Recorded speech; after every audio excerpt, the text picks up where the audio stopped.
The US government had tried for years to hide the existence of the creature known as Sirenhead. They had succeeded for quite some time too. Then videos of the creature began being leaked. Classified documents concerning horrible massacres were released to the public by hackers. The news was out. The world knew. The post-Sirenhead exposed world brought some changes. Camping was regulated to small, government-run areas that only contained trees of a certain height.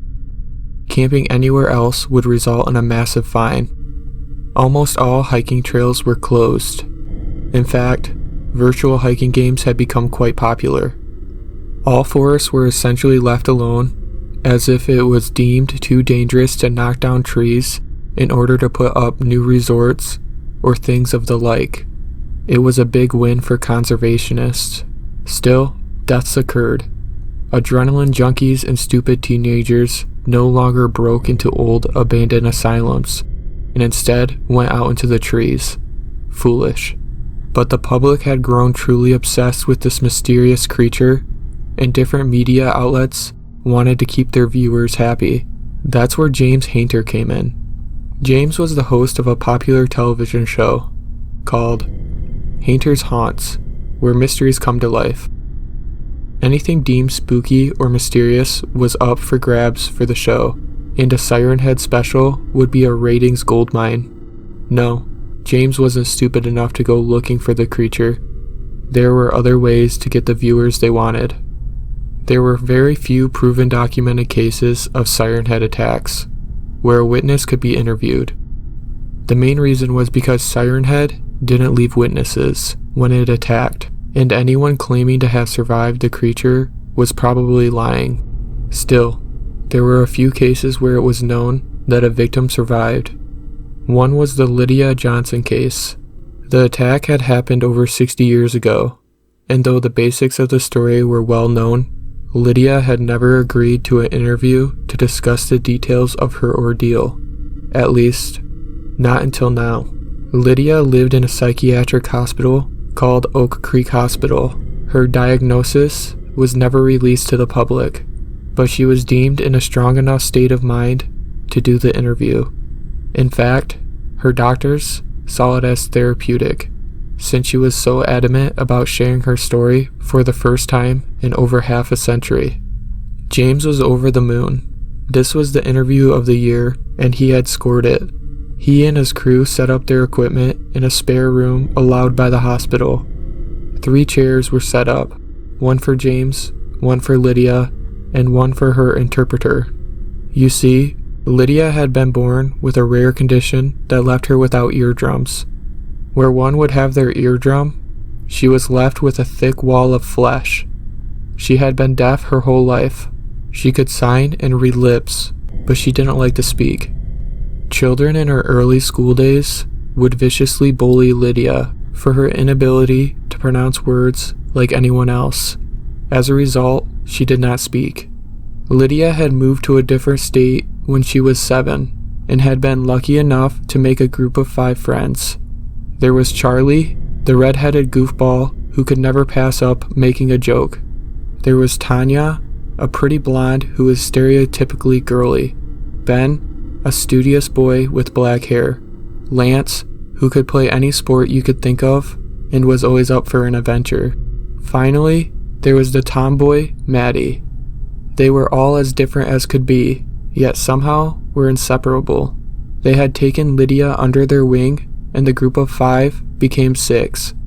Ben's older brother was deaf, so Ben taught the group how to sign so that they could understand Lydia. It took a while, and some were quicker learners than others, but by middle school, they were all fluent in ASL. They grew up together and went to school together. When high school was ending, the daunting reality that their group wouldn't be together forever hit them hard. Only Tanya and Lydia had gotten into the same college. The rest had been accepted into different universities.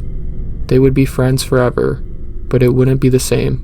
This is why they went on a camping trip, to have a week of booze and laughter and memories. This is where Lydia started her story. Lydia came into the room slowly. She was 83 years old.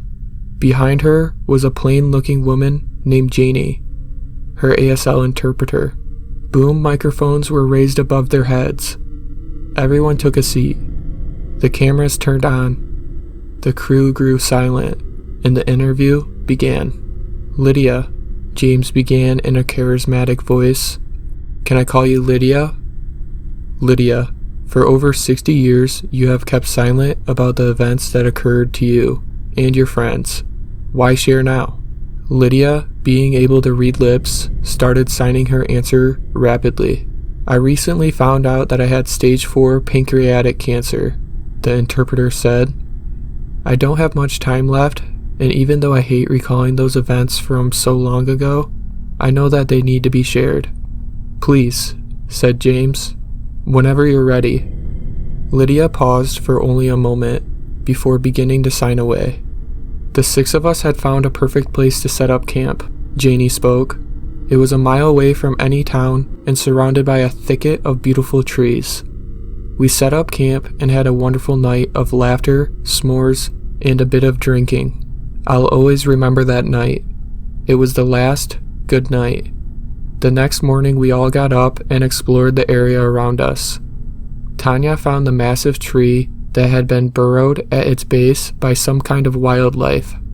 It was hollowed out inside and big enough for 2 of us to fit comfortably in at the same time.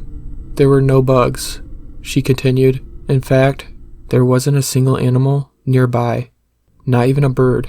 That seemed so odd to us, but we pushed our negative thoughts aside. We weren't going to ruin our trip. We walked a small trail nearby, but I felt the need to go lay down. Something smelt bad, like rotting flesh. My other senses have always been sharp since I was a child. I told the rest of the group, but they couldn't smell anything over the scent of the trees, grass, and flowers. They said it was probably a dead animal hidden from view. After all, we were in the wilderness. I agreed, but still needed to turn around. The smell was giving me a headache, and I had some aspirin in my tent. I laid there until the aspirin took effect. It helped with the headache, but I could still smell that stench all the way from the campsite. It was beginning to worry me, but I didn't want to ruin our last chance to spend time together, so I ignored it." Janie stopped as Lydia's hands went to her mouth to cover a sob. She was breathing heavily as tears filled her eyes. "Take your time," James said as she pulled herself together. She began to sign again. I met back up with the group, assuring them I was fine. We walked a little further and the stench worsened. Charlie was about to lean against a tree when I signed for him to stop. Something was wrong with this tree and the one next to it, although it looked identical to the other trees to everyone else. I noticed a slight paleness to the bark compared to the other trees. Something was wrong with it. I suggested that it might be moldy. Tanya squealed and everyone laughed, but left both trees alone. We needed to go back anyways. We hadn't eaten anything all day. We had been sitting around a fire, having cooked some hot dogs, when all 5 of their heads looked up at the same time. They all claimed that they heard a little girl saying something. They listened for a moment and then suddenly jumped up. I could see Maddie was saying that the girl was calling for help. Everyone started running towards the trail we had walked down earlier. I followed along, looking about widely when everyone seemed to slow down. They were spinning, looking in all directions. Lance noticed my look of confusion because he said it sounded like she was right here. Everyone stopped spinning and stood, looking at each other, when suddenly a giant, spindly claw came down from the sky and grabbed Ben. It looked similar to the tree trunks, just a little paler. I noticed that we were back at the 2 odd trees when the ground started shaking. Clawed feet were rising out of the soil, revealing the trees to be legs. Ben was being lifted up into the air rapidly. We all looked up, trying to see what this thing was. It was huge, with tough brown skin and long hanging arms. Its head looked to be made out of 2 sirens. It brought Ben to the lower of the sirens, which was much larger than he was. We couldn't see what happened next, because a rain of red liquid came cascading down on us, obstructing our view. It took me a moment to realize that it was blood. and there was a lot of it, too much for a human to lose, and still survive. We all started running back to camp when I noticed that the other 4 had stopped for some reason. I turned around to see them on the ground, holding their ears. They were screaming. Blood was dripping down the sides of their faces as their eardrums clearly burst. I tried to grab Charlie, who was closest to me, but he wouldn't budge. I could feel the thuds of the ground as the giant feet slowly made their way towards us. I tried once more to get Charlie to his feet before letting go and dashing into the trees. I found the hollowed out tree that we had discovered earlier and climbed inside. When it didn't run after, I knew it hadn't seen me dart away. I could feel vibrations, like things being dropped from the sky. The thudding was getting closer to me before I saw a body being thrown to the ground 30 feet away from my tree. To this day, I don't know who it was. The body was so mangled. The thudding stopped. I didn't leave the tree. The thudding seemed like it was moving away. It was getting lighter, but I knew the truth. The creature hadn't left. It was only a trick, waiting for that last person it had seen in the forest to come out of whatever hiding spot it had found and tried to make a run for it. But I knew it was there. The smell of rotting flesh filled my nostril, letting me know that I was not alone. I stayed in that tree all night. Only when the sun rose in the sky did the creature give up its facade and truly walk away.